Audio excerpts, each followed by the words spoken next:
दोस्तों, क्या आप जानते हैं कि ये छोटी सी कैप्सूल आपकी इम्यूनिटी, हार्ट और स्किन को नेचुरली बूस्ट कर सकती है।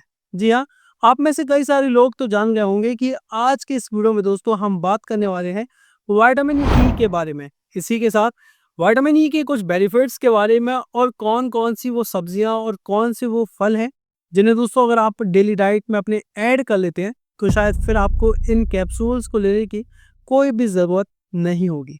नमस्कार दोस्तों, मैं डीआरएक सागर आपका हेल्थ केयर एक्सपर्ट। और चलिए आज की इस वीडियो को हम शुरू करते हैं।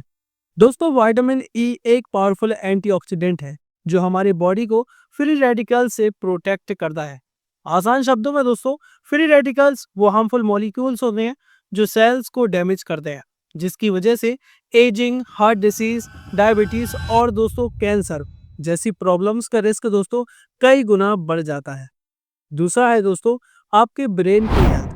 दोस्तों, विटामिन ई ब्रेन के लिए एक पावरफुल एंटीऑक्सीडेंट है जो न्यूरॉन्स को ऑक्सीडेटिव स्ट्रेस से प्रोटेक्ट करता है। ये हमारे मेमोरी पावर और किसी भी चीज पर फोकस करने की दोस्तों एबिलिटी को इम्प्रूव करता है। एक रिसर्च के हिसाब से अगर आपके अंदर विटामिन ई की डेफिशिएंसी हुई तो इससे दोस्तों आपकी जो लर्निंग पावर है वो कम हो सकती है। तीसरा है दोस्तों हमारे हार्ट की health. Vitamin E blood vessels को रिलैक्स करता है और ब्लड क्लॉट बनने से भी रोकता है, जिससे आपका हार्ट हेल्दी रहता है। लेकिन दोस्तों हाई डोज विटामिन ई से कुछ लोगों में ब्लीडिंग या फिर हार्ट प्रॉब्लम्स का रिस्क भी कई गुना बढ़ जाता है।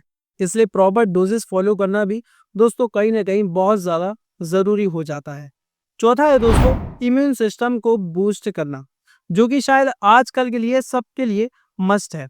और विटामिन ई इसमें दोस्तों आपका बेस्ट फ्रेंड हो सकता है। रिसर्च में देखा गया है कि कुछ बुजुर्ग लोगों ने जब विटामिन ई अपने डाइट या फिर सप्लीमेंट से लिया तो उनके वाइट ब्लड सेल्स यानी कि डब्ल्यूबीसी स्ट्रांग हो गए। रिजल्ट बिल्कुल शॉकिंग थे। उनकी इम्यूनिटी इंप्रूव हो गई और इन्फेक्शन का जो रिस्क है वो भी कहीं ना कहीं दोस्तों कम हो गया। मतलब दोस्तों एक छोटी सी विटामिन आपकी बॉडी के नेचुरल डिफेंस सिस्टम को बूस्ट कर सकती है। पांचवा है दोस्तों स्किन लवर्स के लिए। दोस्तों एक गुड न्यूज़ है, विटामिन ई कैप्सूल्स स्किन को दोस्तों मॉइस्चराइज करते हैं और ऑक्सीडेटिव स्ट्रेस से प्रोटेक्ट करते हैं।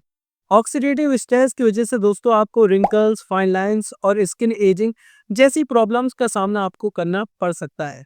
जो लोग अपने स्किन को हेल्दी रखना चाहते हैं उनके लिए विटामिन ई दोस्तों किसी मैजिक से कम नहीं है। इसलिए डर्मेटोलॉजिस्ट भी कहीं ना कहीं हमेशा विटामिन ई को दोस्तों स्किन के रूटीन में रेकमेंडेड करते हैं। दोस्तों अगर आप सोच रहे हैं कि विटामिन ई सिर्फ कैप्सूल से ही आपको मिलता है तो ऐसा बिल्कुल भी नहीं है। नेचर में ऐसी कई सारी सब्जियां और फल हैं जिनके अंदर दोस्तों विटामिन ई आपको इजीली मिल सकता है। सब्जियों में दोस्तों पालक, ब्रोकली, टमाटर और शकरकंद ये सब विटामिन ई से भरपूर होते हैं और इसी के साथ आपकी स्किन और आइज के लिए भी दोस्तों बहुत ज़्यादा फायदेमंद है। फ्रूट्स की अगर बात करें तो दोस्तों एवोकाडो, कीवी और आम और इसी के साथ अमरूद भी, इनमें नेचुरल एंटीऑक्सीडेंट के साथ साथ विटामिन ई मौजूद होता है जो आपकी बॉडी को अंदर से दोस्तों स्ट्रांग बनाते हैं। और अगर आप दोस्तों नॉन वेजिटेरियन हैं तो आप फिश और एग को भी अपनी डाइट में दोस्तों ऐड कर सकते हैं। वहीं ये कुछ सीड्स और ऑयल्स हैं जिनमें विटामिन ई दोस्तों मौजूद होता है, जैसे कि सूरजमुखी के बीज, कद्दू के बीज, बादाम और दोस्तों अलसी और तिल के बीज। अगर बात करें दोस्तों ऑयल्स की तो गेहूं के अंकुर का तेल, सनफ्लावर ऑयल स्किन और हार्ट के लिए दोनों के लिए दोस्तों बहुत ज़्यादा बढ़िया है। और आखिर में ऑलिव ऑयल भी। दोस्तों विटामिन ई हमारी स्किन, हेयर और ब्रेन के लिए और इसी के साथ इम्यूनिटी के लिए बहुत ज़्यादा दोस्तों ज़रूरी है। लेकिन अगर बॉडी में इसकी डेफिशिएंसी यानी कि दोस्तों कमी हो जाए तो ना सिर्फ ये हल्की परेशानी बल्कि कुछ सीरियस हेल्थ प्रॉब्लम्स तक भी आपको लेकर जा सकते हैं, जैसे कि बालों का झड़ना, नाखून ब्राइटल हो जाते हैं, स्किन में ड्राइनेस, रफनेस और प्री मेच्योर एजिंग की प्रॉब्लम, आंखों में ड्राइनेस, ब्लरी विजन की प्रॉब्लम और दोस्तों इम्यून सिस्टम का वीक होना, जिसकी वजह से आपको बार बार इन्फेक्शन और कोल्ड कफ होने लगते हैं। और हमेशा थकावट की प्रॉब्लम भी दोस्तों आपको आ सकते हैं। डोजेस की बात करें तो दोस्तों जनरली एक अडल्ट के लिए 15 मिलीग्राम यानी कि 15 mg vitamin E daily recommended होता है। अगर आप सप्लीमेंट ले रहे हैं तो अपनी एज, हेल्थ कंडीशन और मेडिकेशंस को ध्यान में रखते हुए डॉक्टर से कंसल्ट करना बहुत ज़्यादा ज़रूरी हो जाता है।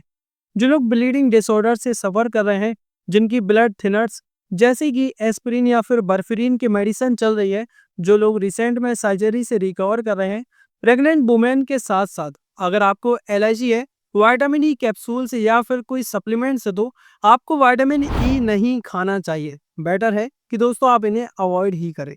दोस्तों एक बात हमेशा याद रखिए कि विटामिन ई एक फैट सॉल्युबल विटामिन है, यानी कि इसे हमारी बॉडी में दोस्तों एब्जॉर्ब करने के लिए थोड़ा हेल्दी फैट का होना ज़रूरी है। इसीलिए अपने सैलेड में थोड़ा सा ऑलिव ऑयल या कुछ बादाम आप ज़रूर शामिल कर सकते हैं। दोस्तों अगर आप विटामिन ई को नेचुरली उन फूड से ले रहे हैं जो कि रिच सोर्स माने गए हैं, तो मैं आपसे कहना चाहूँगा कि मार्केट में मौजूद ये कैप्सूल्स लेने की आपको कोई भी ज़रूरत नहीं है, क्योंकि नेचुरल चीज़ें हमेशा बेस्ट होती हैं और इनका इफेक्ट भी दोस्तों हमारी बॉडी पर कई ज़्यादा स्ट्रॉन्ग और लॉन्ग लास्टिंग होता है। तो दोस्तों हेल्दी खाना खाएं और हमेशा नेचुरली ग्लो करें। इसी के साथ दोस्तों कोई ऐसा टॉपिक जिस पर मैं इस वीडियो में बात करना भूल गया हूँ या फिर कोई ऐसा सवाल जो आप मुझसे पूछना चाहते हैं, तो आप हमें कमेंट कर सकते हैं। मैं आपके सवाल का जवाब दोस्तों देने की पूरी कोशिश करूंगा। इसी के साथ दोस्तों मिलते हैं आपसे एक और नई वीडियो में।